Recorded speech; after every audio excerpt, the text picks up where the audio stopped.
tayo matutulog na tayo sa aming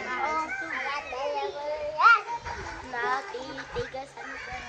Pag sa babae, Makin kapatid ka nga ka. kaya pag, ano, kailangan pag-iigas sa babae. Natitigasan kami po. Makita po kami.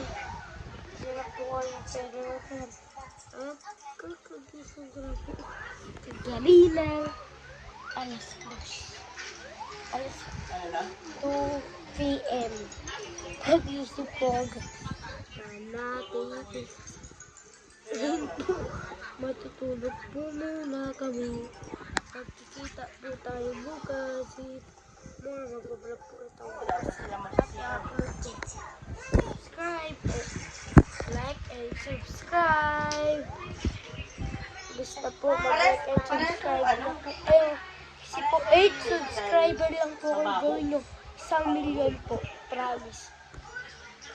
Magka-shoutout po ako sa inyo. Shoutout po sa mga nanonood.